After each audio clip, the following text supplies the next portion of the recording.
Hello, मैं सौरभ लोधी। इस video को देखने सुनने वालों को प्रणाम, सत श्री अकाल, नमस्ते। इस वीडियो में बात करेंगे हमारे जो राष्ट्रीय पप्पू हैं, यानी राहुल गांधी।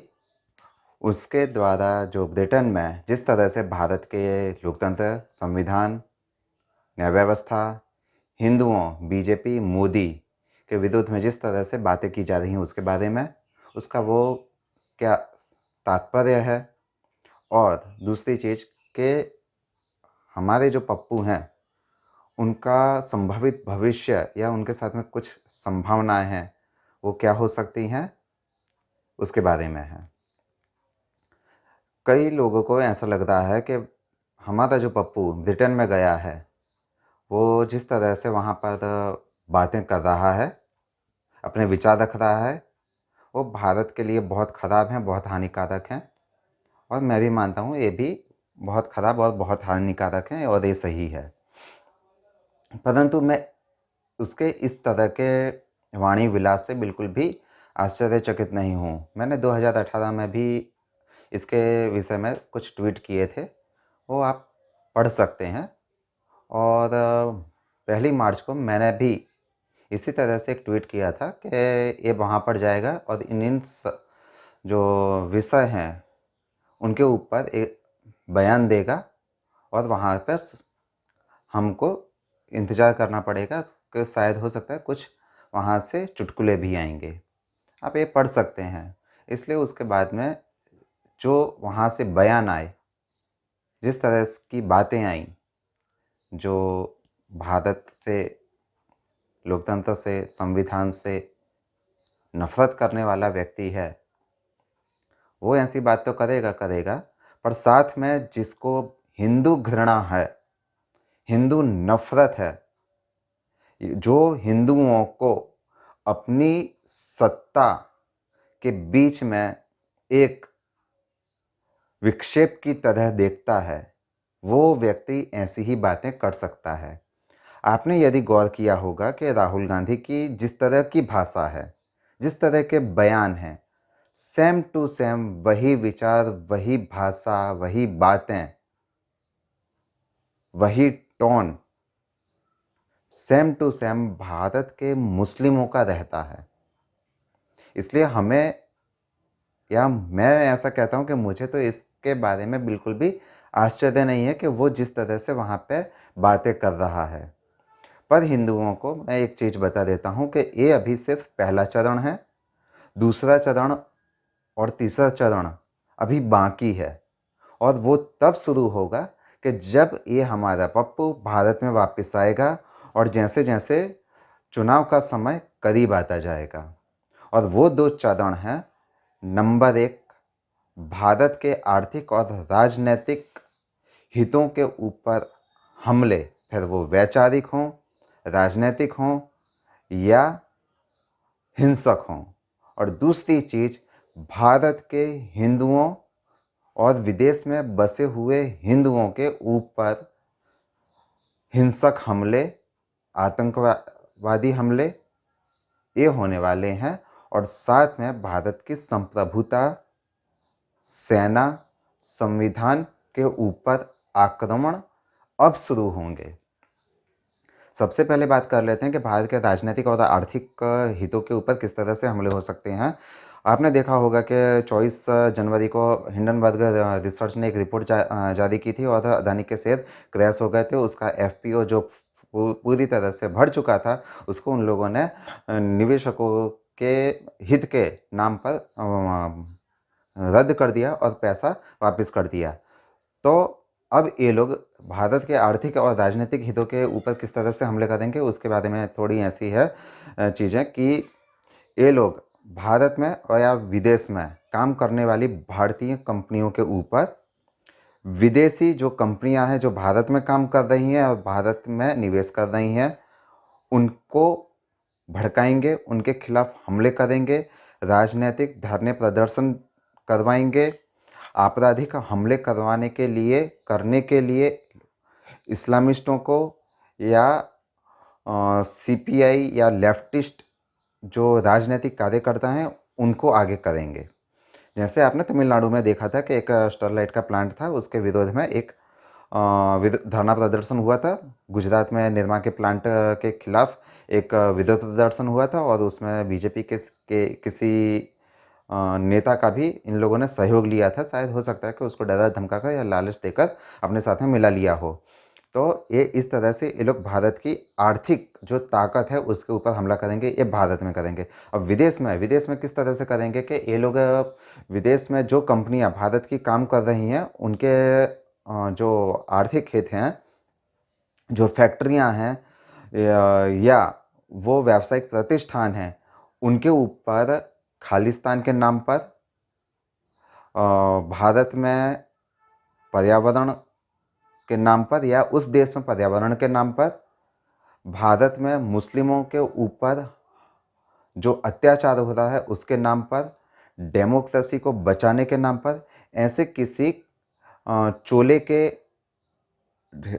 नाम पर या तो किसी ऐसे हिडन एजेंडा के नाम पर उनके व्यावसायिक प्रतिष्ठानों पर हमले किए जाएंगे, ताकि उन कंपनियों में जो भारत में रहकर भारत में काम कर रही हैं और विदेश में काम कर रही हैं, या जो विदेशी कंपनियां हैं वो भारत में इन्वेस्टमेंट कर रही हैं, उनमें भय फैलाने के लिए लोग तैयारी करेंगे। उसके बाद में कंपनियों को यदि ये लोग टारगेट नहीं कर पाएंगे तो व्यक्तिगत जो बिजनेस मैन हैं, व्यापारी हैं, उनके ऊपर हमले करवाएंगे और उनके हो सकता है कि कुछ की हत्याएं करवा दें। जिस तरह से आपने देखा होगा कि युगांडा में एक ईदी यमीन ने रातों रात बोल दिया था कि गुजरातियों को यहाँ से चले जाना चाहिए और इतने घंटे के बाद में हम उनकी सुरक्षा की जिम्मेदारी नहीं लेंगे। तो यूएन ने भी कुछ नहीं कर पाया था, ना दूसरी जो आर्थिक ताकतें हैं बराबर या वैश्विक शक्तियाँ हैं, उन्होंने भी इस मामले में अपने हाथ उठा लिए थे। तो मुझे लगता है कि भारत में ऐसा भी होगा और विदेश में भी ऐसा होगा। राजनीतिक हितों के बारे में है तो ये लोग क्या करेंगे कि ऐसे देशों के बारे में राजनीतिक बयान देंगे, व्यापारिक बयान देंगे, या ऐसे बयान देंगे जो अफवाह फैलाएंगे ये लोग। जैसे कि ऐसा बोल देंगे कि भारत के प्रधानमंत्री चीन के खिलाफ कोई साजिश करने की तैयारी में है। जैसा कि हमारे जो पप्पू है उसने बोल दिया है कि पीएम मोदी सिखों को सेकंड क्लास सिटीजन मानते हैं, जबकि ऐसा है नहीं है। जबकि भारत में ऐसा है कि मुस्लिम खुद को सुप्रीम मानते हैं और हर एक हिंदुस्तानी को, जो फिर हिंदू हो सकता है, जो सिख हो सकता है, ईसाई हो सकता है, बौद्धिस्ट हो सकता है, यहूदी हो सकता है, पारसी हो सकता है, या ऐसे लोग जो किसी धर्म को नहीं मानते, उनको वो अपने गुलाम मानते हैं। वो सोचते हैं कि हम सिर्फ इन लोगों के ऊपर शासन करने के लिए पैदा हुए हैं, हमें अल्लाह ने इन लोगों के ऊपर शासन करने के लिए पैदा किया है, भेजा है। तो ये लोग इस तरह की बातें करेंगे। इसलिए राजनीतिक जो बयानबाजी है, अफवाहबाजी है, उसको फैलाएंगे ताकि दो देशों के बीच में विवाद पैदा हो। भारत के अन्य देशों के साथ में राजनीतिक जो समझौते हुए हैं, कूटनैतिक समझौते हुए हैं, उनमें विवाद खड़ा हो। ये लोग ऐसा करेंगे। ये दो चीज़ें मैंने आपको बता दी हैं। जो पहले एक ही चीज़ के अंदर समा जाती हैं। अब दूसरी चीज़ ऐसी है कि ये लोग भारत में हिंदुओं के ऊपर हमले करवाएंगे। हमने देखा है कि जैसे सीए और एनआरसी के नाम पर जिस तरह से आंदोलन हुआ था और फिर बाद में वो आंदोलन एंटी हिंदू टेररिस्ट एक्टिविटी के तौर पर ख़त्म हुआ था। ये लोग इसी तरह से आगे बढ़ेंगे। फिर इन लोगों ने दूसरा प्रयोग किया था राजनीतिक किसान आंदोलन।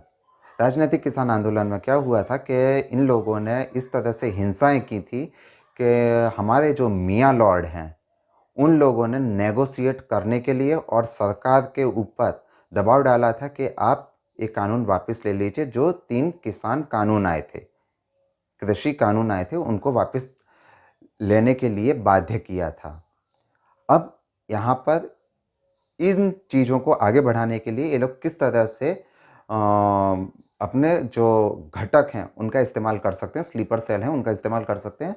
और वो घटक दल हैं भारत का कुपक्ष और उसके नेता और वो राजनीतिक दल जो इस्लामिस्ट यानी सेक्युलरिज्म की राजनीति करते हैं, जो सोशलिज्म की राजनीति करते हैं, जो ढोंगरेस के साथ में उसके विचार के आधार पर राजनीति करते हैं, उसको सहयोग देते हैं, और इनके चमचे। दूसरी चीज़, वो एनजीओ जो बाहर से पैसा प्राप्त करते हैं और भारत के अंदर पर्यावरण, मानवाधिकार, महिला सशक्तिकरण, गरीबी, बेरोजगारी, शिक्षा, स्वास्थ्य, अन्य लोकतांत्रिक अधिकार के नाम पर काम कर रहे हैं, पर वो विदेश से पैसा प्राप्त कर रहे हैं। वो बिजनेस हाउस जो विदेश में काम कर रहे हैं पर उनको धमकाया, डराया, ब्लैकमेल किया जा रहा है, उनसे ये लोग भी साथ मांगेंगे, और भारत में हिंदुओं के ऊपर सबसे पहले ये लोग कोई अफवाह फैलाकर हमला करेंगे, कोई राजनीतिक धरना प्रदर्शन चालू करेंगे और अंत में हिंदुओं के ऊपर हमला करेंगे, या तो तीसरी चीज़, ईसाई मिशनरियों को आगे बढ़ाएंगे और धर्मांतरण को, इस्लामिक जो संगठन है उनको आगे बढ़ाएंगे, उनको अपने में सम्मिलित करेंगे, और लव जिहाद जैसे केसों को ये लोग खुलकर अब आगे बढ़ाएंगे। और जब हिंदू इसका विरोध करेगा या सरकार इसके खिलाफ बोलेगी, तो ये लोग हिंदुओं के खिलाफ खुलकर हिंसा स्टार्ट कर देंगे। और इसमें क्या होगा, जिस तरह से हमने नुपुर शर्मा के केस में देखा था कि तस्लीम रहमानी ने जानबूझकर शिवलिंग के ऊपर अनर्गल टिप्पणियां की थी, पर वो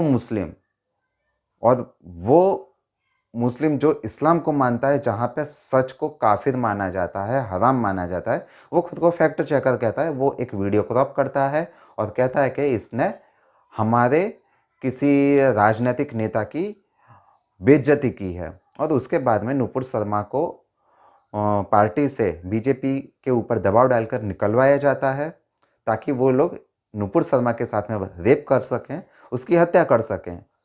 पर ऐसा तो अभी तक वो कर नहीं पाए, तो इन लोगों ने उन हिंदुओं की हत्याएं की जो नुपुर शर्मा के साथ में समर्थन में खड़े थे। फिर इसके साथ में जो सबसे डरावनी चीज है, इसके साथ में वो लोग जुड़ते हैं जो सेक्युलरिज्म के नाम पर राजनीति करते हैं, ढोंगरेस का साथ लेकर, मुस्लिमों का साथ लेकर, जैसे महाविनाश अघाड़ी जो महाराष्ट्र में थी।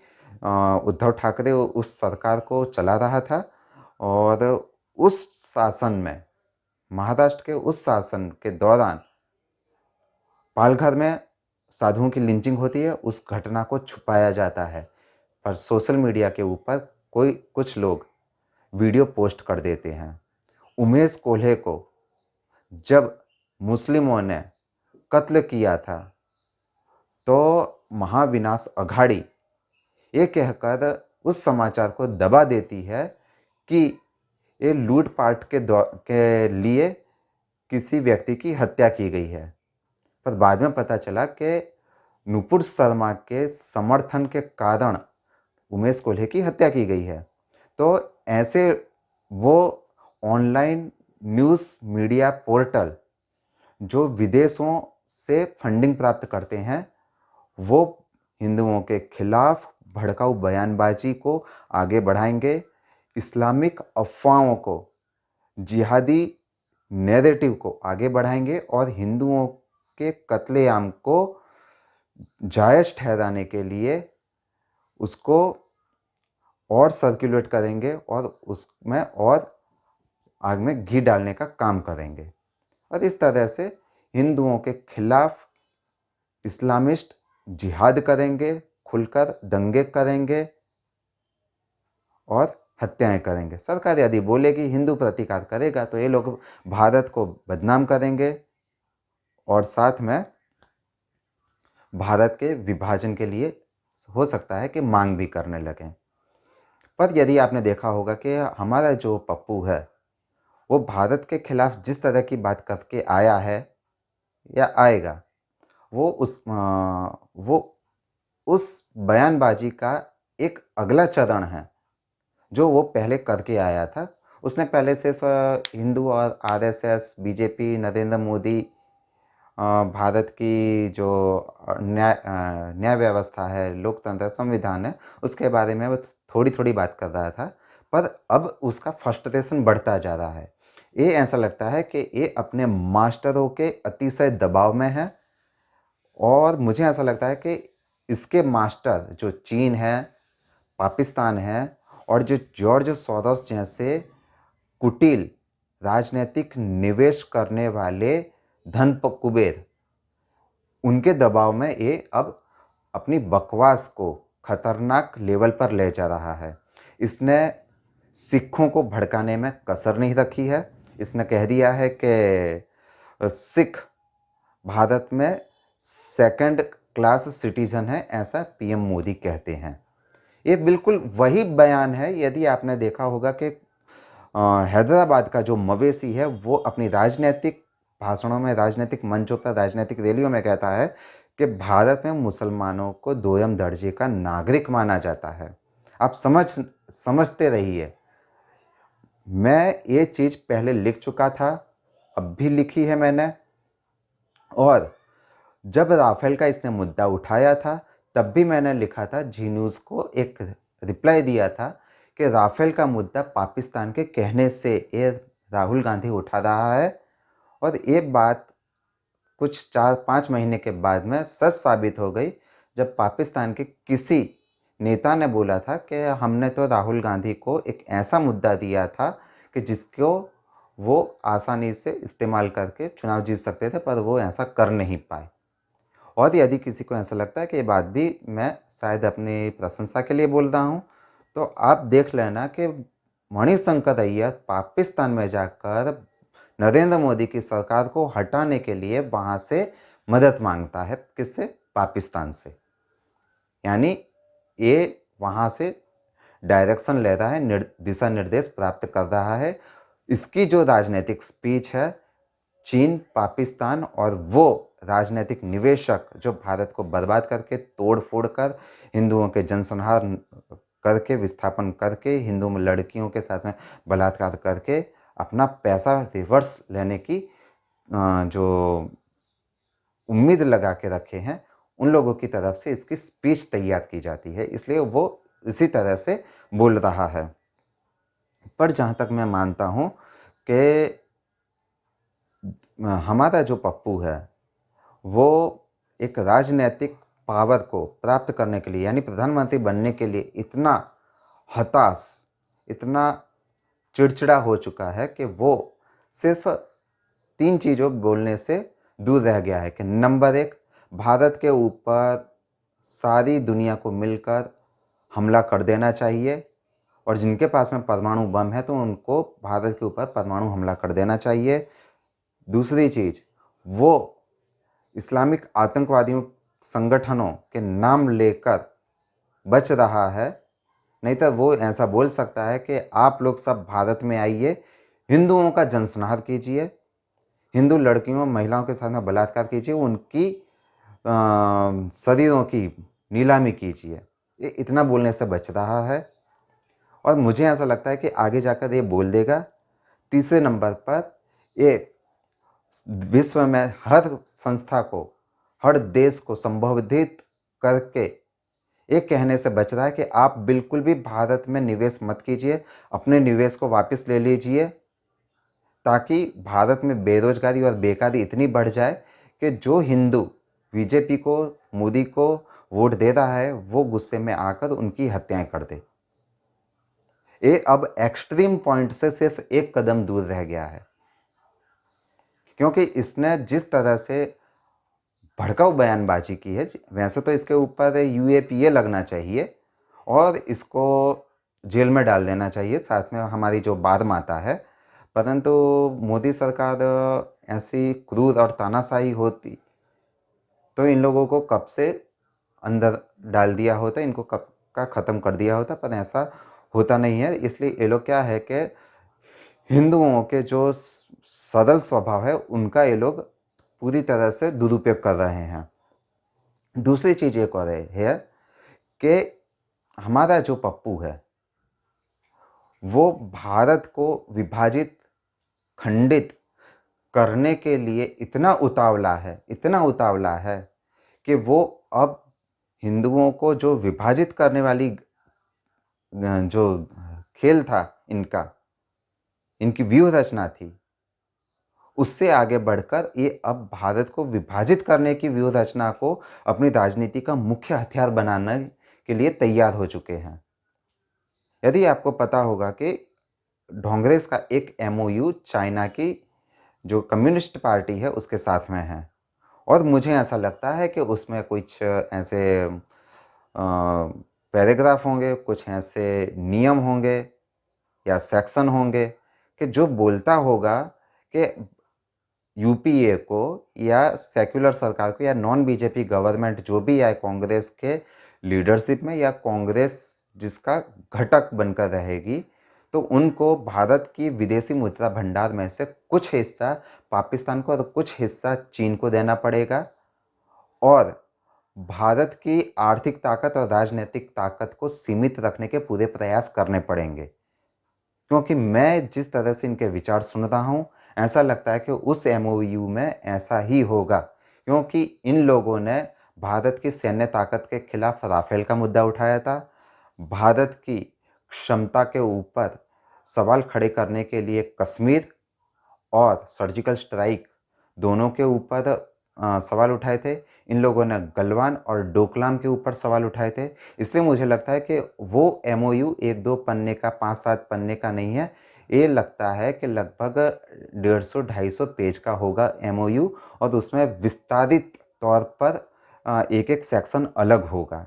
तो मोदी सरकार को चाहिए कि वो एमओयू क्या था, इनको अरेस्ट करना हो तो अरेस्ट करे, पप्पू, बारमाता और हमारी जो गुलाबी वाइड्राइन है उनको सबको अरेस्ट करना चाहिए, इनकी इंट्रोगेशन करना चाहिए, और साथ में इनके जो राजनीतिक दलों के जो सहयोगी हैं उनका भी इंट्रोगेशन करना चाहिए, क्योंकि इन लोगों के जिस तरह से बयान आ रहे हैं 2024 के पहले के जो चुनाव हैं उसके पहले जिस तरह से बयान आ रहे हैं, ये बता रहा है ये लोग भारत विभाजन, हिंदू जनसंहार, हिंदू महिलाओं के साथ में बलात्कार, लव जिहाद जैसी घटनाओं को ये लोग सामान्य मानने के लिए सरकार के ऊपर दबाव डाल रहे हैं। ये लोग चाहते हैं कि हिंदुओं का कत्लेआम हो, ये लोग चाहते हैं हिंदू लड़कियों के साथ में सामूहिक तौर पर दुष्कर्म हो। इन लोगों के बयान उसी लाइन पर चल रहे हैं। अब जॉर्ज सोरोस को आपने सुना होगा, म्यूनिख सुरक्षा कमेटी की जो मीटिंग थी मंत्रणा के दौरान, आपने यदि सोचा होगा कि जॉर्ज सोरोस को क्यों पर्दे के पीछे से निकलकर पर्दे के आगे आना पड़ा, क्योंकि इनके जो राजनीतिक मास्टर हैं चीन, पाकिस्तान और ऐसे जो धन कुबेर जो किसी देश की राजनीति में, किसी देश के अर्थव्यवस्था में अप्रत्यक्ष तौर पर पैसा लगाते हैं और उसको बर्बाद करके उस पैसे को बढ़ाते हैं। उनको ऐसा पूरा यकीन हो चुका है कि हमारा ये पप्पू है, हमारी ये कांग्रेस है, उसके राजनीतिक साथी हैं, किसी भी काम के नहीं हैं। ये लोग हमारी उम्मीदों के ऊपर पानी फेर रहे हैं और हमारा जो निवेश है उसको बर्बाद कर रहे हैं। तो मुझे ऐसा लगता है कि ये लोग ऐसा ना हो कि 2024 के बाद में राहुल गांधी की हत्या कर दें और उसका इल्ज़ाम नरेंद्र मोदी, बीजेपी, आरएसएस या हिंदुओं के ऊपर डाल दें। क्योंकि यदि आपने देखा होगा कि कांग्रेस में एक मेंटालिटी है कि हमारा जो भी नेता है, इस खानदान में जो भी व्यक्ति पैदा होगा वो सीधा का सीधा प्राइम मिनिस्टर बनेगा, यानी भारत का प्रधानमंत्री बनेगा। कुछ लोग कहेंगे कि सोनिया गांधी कहाँ प्राइम मिनिस्टर बनी, तो यदि मैं उनको याद दिला दूं कि चेयरपर्सन ऑफ यूपीए वो भारत के प्रधानमंत्री से ऊंचा पद था, और सारी फाइलें ये हमारी बार माता देखती थी। इसलिए ये लोग ऐसा सोच रहे हैं कि हमारा जो पप्पू है पिछले 2 टर्म से प्रधानमंत्री बनने की रेस से दूर होता जा रहा है। तो मुझे ऐसा लगता है कि शायद हो सकता है कि गुलाबी वाइड्राइन के घर में जो बच्चे हैं उनको अब ये लोग प्रधानमंत्री के तौर पर प्रायोजित करेंगे, उनको प्रमोट करेंगे, और शायद हो सकता है कि ये लोग राहुल गांधी को अपने रास्ते से हटाने के लिए अपने मास्टरों के एजेंट का इस्तेमाल करें और उसका इल्ज़ाम भारत की हिंदू जनता के ऊपर डाल दे, या तो ये मास्टर हमारी बार माता, ढोंगदेश, उसके राजनीतिक सहयोगियों के ऊपर इतना दबाव बनाए कि उस दबाव को ना झेल पाने की स्थिति में हमारा पप्पू खुद आत्महत्या कर ले 2024 के चुनाव के बाद में। पर एक चीज़ मैं यहाँ पे कहूँगा कि जो तीसरा चरण है और जो दूसरा चरण है, हिंदुओं के खिलाफ भारत में हिंसा और भारत के राजनीतिक और आर्थिक हितों के ऊपर हमले करने में, उसका एक और हिस्सा है जो कई लोग नहीं जानते हैं, और वो हिस्सा है, वो पार्टनर हैं भारत की जुडिशियल व्यवस्था में बैठे हुए, न्यायिक व्यवस्था में बैठे हुए या न्यायतंत्र में बैठे हुए मियाँ लॉर्ड और कानून व्यवस्था बनाए रखने वाले जो संस्थाएं हैं, यानी पुलिस, उसमें बैठे हुए लोग। यदि आपने देखा होगा कि सेबी के कार्य क्षेत्र में दखल देकर एक कमेटी बना दी गई और उसमें सरकार के द्वारा दिए गए नामों को रिजेक्ट कर दिया गया पारदर्शिता के नाम पर। और आपने यदि देखा होगा कि जॉर्ज सोरोस ने भी वही चीज़ बोली थी, और हमारे जो मियाँ लॉर्ड हैं सुप्रीम कोर्ट के, उन्होंने उन शब्दों को थोड़े अलग तरीके से पारदर्शिता के नाम पर भारत सरकार के नामों को खारिज कर दिया था।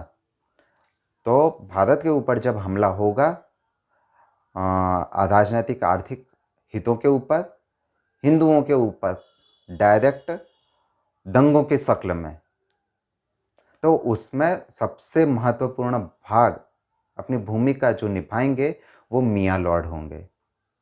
इसलिए हिंदुओं को जब 2024 के चुनाव आते हैं, जो भी राज्य के चुनाव आते हैं, जो भी स्थानीय निकायों के चुनाव आते हैं, उनमें ना तो ये पप्पू की पार्टी को वोट देना चाहिए यदि तुम्हें खुद को बचाना है, खुद की बहन बेटियों को बचाना है, भारत की संप्रभुता को बचाए रखना है, तो ना उन पार्टियों को आप वोट दीजिए जो मुफ्त सस्ते की लालच देती हैं, जो पार्टियां सेक्युलरिज्म के नाम पर राजनीति करती हैं, जैसे एआईएम, एआईएमआईएम, नमाजवादी पार्टी, आम आदमी पार्टी भी अब सेक्युलरिज्म की बात करने लगी है।